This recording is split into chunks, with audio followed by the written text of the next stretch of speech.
అందరికీ మరి నమస్కారం. ఈరోజు యొక్క నెల్లూరు ఏసీ నగర్లో ఉన్న గీతామయ బాలభవన్లో మరి 50 మంది పేద విద్యార్థులు ఉంటారు. మరి అందరూ కూడా చదువుకుంటూ ఉంటారు.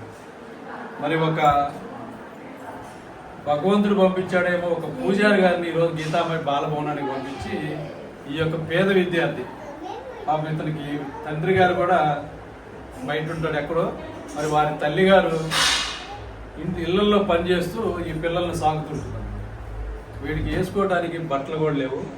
కాబట్టి ఆ యొక్క పూజారి గారు మరి గీతామయ బాలభవనానికి వచ్చి ఈ అబ్బాయికి ఒక డ్రెస్ కొనియడం జరిగింది. మరి నిజంగా ఆ యొక్క పూజారి గారికి ఆ భగవంతుడు మరి రోజు ఆ పూజారి గారు ఆ భగవంతుని ప్రార్థిస్తూ ఉంటారు. మరి అదేవిధంగా మేము కూడా చెప్పేది ఏంటంటే ఆ పూజారి గారికి ఆ భగవంతుని ప్రార్థించండి.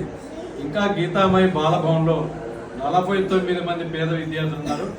వారికి కూడా మరి మీలాగే ఎవరొకరు కూడా దైవంచి దాతలు ముందుకు వస్తే ఈ యొక్క సంక్రాంతి సందర్భంగా వారందరూ కూడా నూతన వస్త్రాలను ధరిస్తారని ఈ సందర్భంగా మరి మీ అందరూ కూడా ధన్యవాదాలు తెలియజేస్తూ, మరి ఈ అబ్బాయిలాగే దాతల ముందు ఈ అబ్బాయికి ఇచ్చినట్టుగానే దాతలు ముందుకు వచ్చి పాపకు ఇచ్చినట్టే మరి ఇక్కడ ఉన్న చాలామంది కూడా అందరూ ఇట్రండి అమ్మా.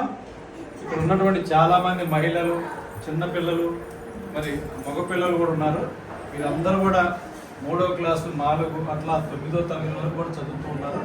వీరందరూ కూడా మరి దాతల ముందుకు వచ్చి ఈ యొక్క 2026వ సంవత్సరం సంక్రాంతికి వీరందరూ కూడా నూతన వస్త్రాలు ఇవ్వవలసిందిగా మరి అందరినీ కూడా వేడుకుంటూ ఉన్నాం. ఇట్లు గీతామయ బాలభవన్ తరఫున.